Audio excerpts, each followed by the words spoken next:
वनों से होने वाले अप्रत्यक्ष लाभ। वन वाष्पोत्सर्जन क्रिया द्वारा वायु को आर्द्र बनाकर वर्षा करने में सहायक होते हैं।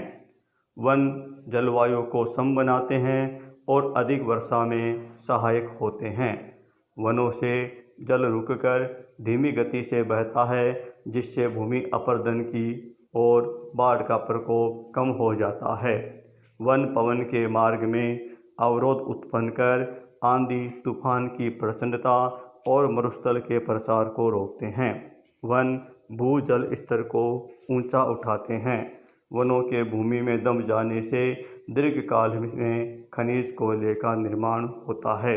वृक्षों की पत्तियों से ह्यूमस तथा जीवांश मिलने से मृदा भी उर्वरता बढ़ जाती है।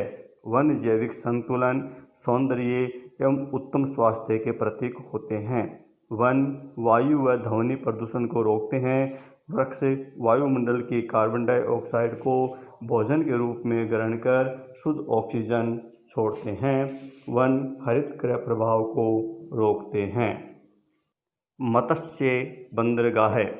भारत सरकार ने मत्स्य विकास के लिए समुद्र तटों पर मत्स्य बंदरगाह व पोताश्रय स्थापित किए हैं। यहाँ मछलियाँ पकड़ने, छांटने, संग्रह हेतु शीत भंडार, निर्यात करने, मौसम व तूफानों की सूचना देने तथा मत्स्य व्यवसाय में काम आने वाली नावों एवं जहाज़ों को सुरक्षित आश्रय देने का कार्य किया जाता है। पूर्वी तट पर कोलकाता, कटक, पुरी, गोपालपुर आदि क्षेत्रों में ये बनाए गए हैं। लौह अयस्क के प्रकार। लौह अयस्क 4 प्रकार के होते हैं: मैग्नेटाइट अयस्क, हेमेटाइट अयस्क, लिमोनाइट अयस्क, सिडेराइट अयस्क।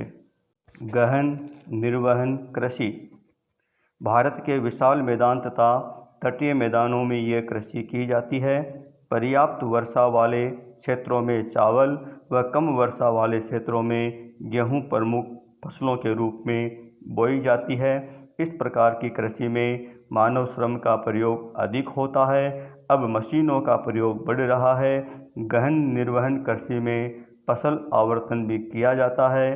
भारत के अधिकांश क्षेत्रों में यह प्रचलित है। नियोजन के 2 उपागम हैं: खंडीय नियोजन, प्रादेशिक नियोजन। खंडीय नियोजन।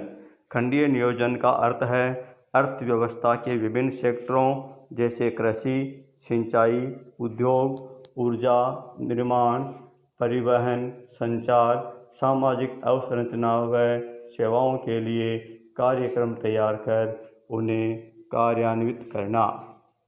प्रादेशिक नियोजन। भारत के सभी क्षेत्रों में आर्थिक विकास का समान स्तर देखने को नहीं मिलता है। कुछ क्षेत्र अधिक विकसित हैं तो कुछ क्षेत्र विकास की दृष्टि से अति पिछड़े हैं। आर्थिक विकास का ये असमान प्रतिरूप इस तथ्य पर बल देता है कि आर्थिक विकास में प्रादेशिक असंतुलन कम करने के लिए स्थानिक दृष्टिकोण को कार्यान्वित करना आवश्यक है। इस प्रकार का नियोजन प्रादेशिक नियोजन कहलाता है। सतत विकास क्या है?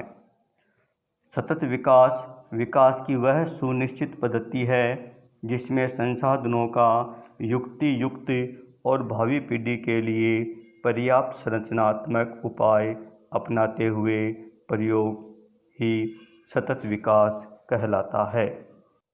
राजस्थान में प्रमुख गौवंश की नस्लें गीर, थारपारकर, नागौरी, राठी, कांकरेज, हरियाणवी, मालवी, सांचौरी, मेवाती। विदेशी नस्लें। एस्किमो जनजाति के प्रमुख यंत्र व उपकरण कयाक, चमड़े से बनी एक प्रकार की नाव जो 5 मीटर लंबी तथा 1.5 मीटर चौड़ी होती है। उमियाक, बड़ी नाव जो व्हेल मछली के शिकार के दौरान काम में ली जाती है। हारपून, सील मछलियों के शिकार के लिए प्रयुक्त 1.2 से 1.5 मीटर लंबा भालानुमा हथियार जो रस्सी से बंधा होता है।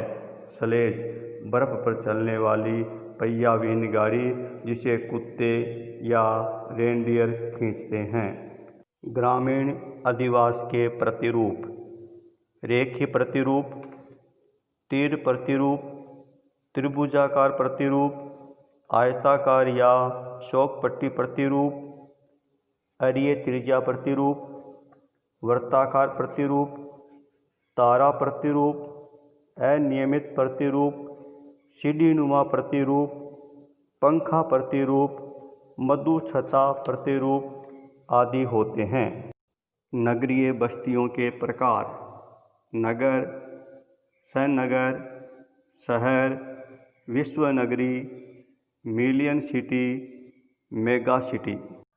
उद्योगों की स्थिति को प्रभावित करने वाले कारक: बाजार तक अभिगम्यता, कच्चे माल की प्राप्ति तक अभिगम्यता, श्रम आपूर्ति तक अभिगम्यता, शक्ति के साधनों तक अभिगम्यता, समूहन अर्थव्यवस्था तक अभिगम्यता तथा उद्योगों के मध्य संबंध, परिवहन एवं संचार की सुविधाओं तक अभिगम्यता।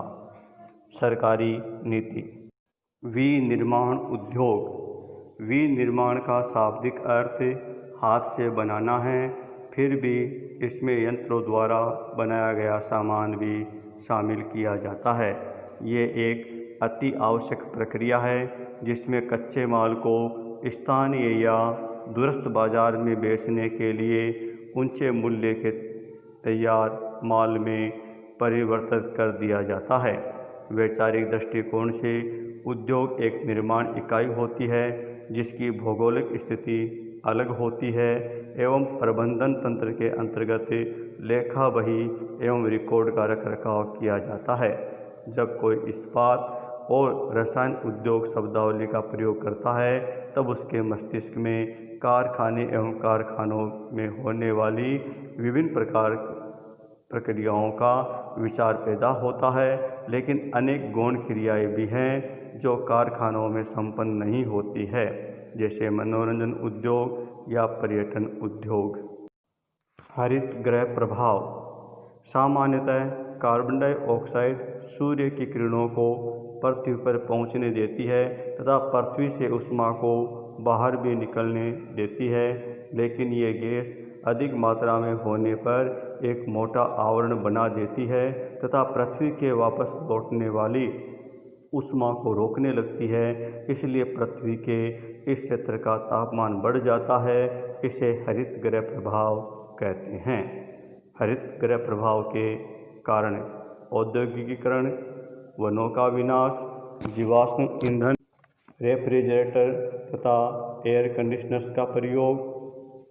हरित गृह प्रभाव के दुष्परिणाम: तापमान में वृद्धि, वर्षा में वृद्धि, सतत समुद्र में वृद्धि, वनस्पति क्षेत्र में परिवर्तन, बीमारियों के स्तर में वृद्धि, जैव विविधता को खतरा।